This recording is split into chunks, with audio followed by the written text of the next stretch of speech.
মৃত্যুকে ভয় পায় না এমন মানুষ বিরল। বলা যেতে পারে যার চিন্তা শক্তি আছে, যার বোধ আছে, যিনি সচেতন, তিনি মৃত্যুকে ভয় পান।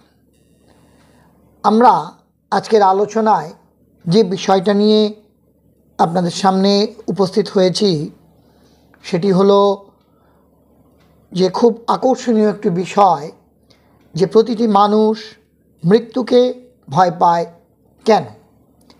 আর এই প্রসঙ্গে আমরা এই ব্যাখ্যাটি বা যে আলোচনাটি করব, স্বামী সোমেশ্বরানন্দ ঠিক কী বলেছেন এই মৃত্যু ভয় প্রসঙ্গে, এবং কীভাবেই বা এই মৃত্যু ভয়কে জয় করা যায় বা অতিক্রম করা যায়, তারও কিছু ধারণা, তারও কিছু পদ্ধতি বা তারও কিছু চিন্তাভাবনা বা হিন্টস, সেটিও স্বামী সোমেশ্বরানন্দ বলেছেন। আমরা আজকের এই আলোচনার মধ্যে দিয়ে আপনাদেরকে বলবো যে কেন আমরা মৃত্যুকে ভয় পাই। প্রাথমিকভাবে বলতে গেলে ভয় ব্যাপারটি একটি মানসিক ব্যাপার। অবশ্যই ঠিক, মানসিক ব্যাপার, অর্থাৎ ভয়ের জন্ম মনে। তাহলে কি মৃত্যুর জন্মও মনে? না, ব্যাপারটা কিন্তু ঠিক তা নয়। মৃত্যু বলতে আমরা সাধারণভাবে বুঝি আমাদের দৈহিক একটা পরিসমাপ্তি। দৈহিক পরিসমাপ্তি অর্থাৎ দেহের মৃত্যু। এখন আমরা যদি জানতাম যে মৃত্যুর পরেই ঠিক কী কী অবস্থা হয়, আমরা যদি জানতাম যে মৃত্যু মানেই এক জায়গা থেকে আরেক জায়গায় খালি যাতায়াত করা, অর্থাৎ যার মৃত্যু হবে আবার সে পুনর্জন্ম ঘটবে, এবং আমরা যদি পরবর্তী জীবনে আবার সেই ব্যক্তিকেই দেখতে পেতাম, তবে আমরা অবশ্যই মৃত্যুকে ভয় পেতাম না। তাহলে মৃত্যুকে মানুষ ভয় করে কেন? আসলে মৃত্যুর পরে কি অবস্থা আছে মানুষ তা জানে না। সাধারণভাবে সাধারণ মানুষের পক্ষে এই জড়জগৎটাই সামগ্রিক জগৎ। এই জড়জগতের আড়ালে যে আরেকটি জগৎ আছে সেটা সে দেখতে পায় না। মানুষ জীবনে যে নিশ্চিত নিরাপত্তা নিয়ে বেঁচে থাকে, তাকে ছেড়ে সে মৃত্যু পরবর্তী অনিশ্চিত অবস্থায় যেতে রাজি নয়। আস্তিকেরা যখন মরতে ভয় পান, তখন তার মধ্যে একটা যুক্তি থাকতে পারে, মৃত্যুর পর স্বর্গে বা নরকে যাবে, এই ভেবে আস্তিকেরা ভয় পেতে পারে। কিন্তু নাস্তিকেরা কেন মরতে ভয় পান? তারা তো বলেন যে মৃত্যুর পর কিছু থাকে না। আস্তিক নাস্তিক সবাই মৃত্যুকে ভয় পায় কেন? শারীরিক কষ্টের জন্য? তা তো সবসময় নয়। আসলে মানুষ তার জীবনে নিরাপত্তার খোঁজে অনেক কিছুর উপর নির্ভর করে।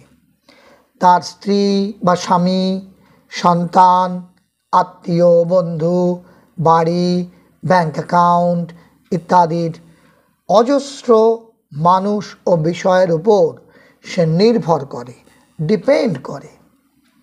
দীর্ঘকাল ধরে এই নির্ভরতা অভ্যাস করার ফলে তার জীবনে এক বিশেষ রকম ছন্দ বা রিদিম এসেছে। মৃত্যু এসে তার এই ছন্দ নষ্ট করে দেবে, এটি ভেবেই মানুষ ভয় পায়। মানুষের সবচেয়ে বড় ত্রুটি তার মানসিক নির্ভরতা, যাকে আমরা বলি সাইকোলজিক্যাল ডিপেন্ডেন্স, এবং এই নির্ভরতাই অন্য নাম হলো অ্যাটাচমেন্ট বা আসক্তি।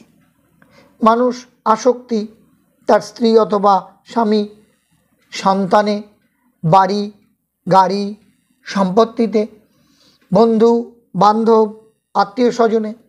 সে এতদিন যাদের উপর নির্ভর করেছিল, সে বিষয়ে আসক্ত ছিল, সে মৃত্যু এলেই সেগুলোকেও তার থেকে কেড়ে নেবে। জীবনের ছন্দ হারানোর এই যে অনিশ্চয়তা, এটি তার চেতন ও অবচেতন মনে কাজ করে, আর এরই নাম ভয়।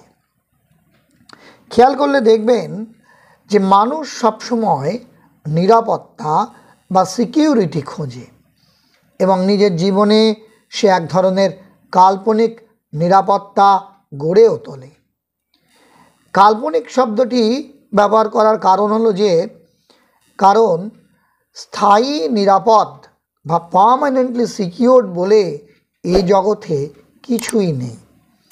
যেমন ধরুন, যিনি চাকুরি করেন তার চাকরি যাবার ভয়, আবার রাজ্যপাট যিনি সামলান বা পলিটিক্যালি যিনি ইনভলভড বা পলিটিক্সে যিনি যুক্ত বা দেশ শাসন করছেন বা মন্ত্রিত্বে আছেন তার রাজভয় ইত্যাদিও একরকম।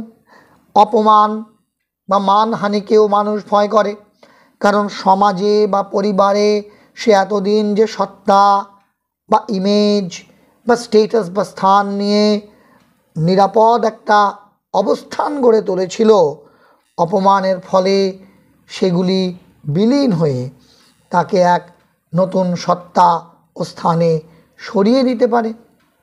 আবার দেখুন, মানুষ ভূতের ভয় পায়। আচ্ছা, এই ভূতের ভয় কেন পায়? কারণ ভূতের মুখোমুখি হলে মানুষ কোন পরিস্থিতিতে পড়বে তা সে জানে না। এই নতুন পরিস্থিতিতে কিভাবে সে আত্মরক্ষা করবে তাও তার জানা নেই। তবে দেখা যাচ্ছে সব রকম ভয়ের কারণই হলো নিরাপদ অবস্থা থেকে অনিশ্চিত অবস্থায় যাওয়ার আশঙ্কা। ভয় ব্যাপারটি যদিও বর্তমানকালে হয়, তবুও এর বিষয় কিন্তু ভবিষ্যৎকালের। বর্তমানকে আমি জানি, কিন্তু ভবিষ্যৎকে তাকে তো আমি জানি না। কি বিপদ ঘটবে তা যদি আমার জানা থাকে তবে তার জন্য আমি প্রস্তুত হতে পারি, কিন্তু আমি জানি না মৃত্যু হলে কি হবে, ভূত দেখলে কি হবে, চাকরি হারালে কি হবে, পুলিশ ধরলে কি করবে। এই যে না জানা, এটি আমার মনে ভয় সৃষ্টি করে। অর্থাৎ যে কোনো ভয়ের কারণ অনিশ্চিত ভবিষ্যৎ। মানুষ সবসময় নিরাপত্তা খুঁজছে দৈহিক ও মানসিক দিক থেকে। তার চিন্তা এই নিরাপত্তা খোঁজায় অভ্যস্ত। এই নিরাপত্তা বিঘ্নিত হবার উপক্রম হলেই সে ভয় পায়। আমি যদি মনে মনে বিচার করি যে কেন আমি নিরাপত্তার জন্যে বিশেষ বিশেষ মানুষে ও বিষয়ে আসক্ত, তবে দেখব যে আমি কতকগুলি কাল্পনিক ব্যাপারকে বাস্তব বলে ধরছি, এবং এটি আমার জীবনে বড় বড় সমস্যা নিয়ে এসেছে। তাত্ত্বিক দিকে ভয়ের কারণ বুঝলেও যেটি প্রয়োজন তা হলো, আমি যখন ভয় পাচ্ছি তখন নিজে নিজে চিন্তা করা যে কেন ভয় পাচ্ছি। এভাবে নিজের ভয়ের কারণ নিজেকেই আবিষ্কার করতে হয়, সমস্যার মুখোমুখি হতে হয় নিজেকে। মহাত্মা গান্ধী এক জায়গায় লিখেছেন যে ছোটোবেলা থেকে জানতেন যে ভূতের ভয় পেলে তিনি রাম নাম করতেন।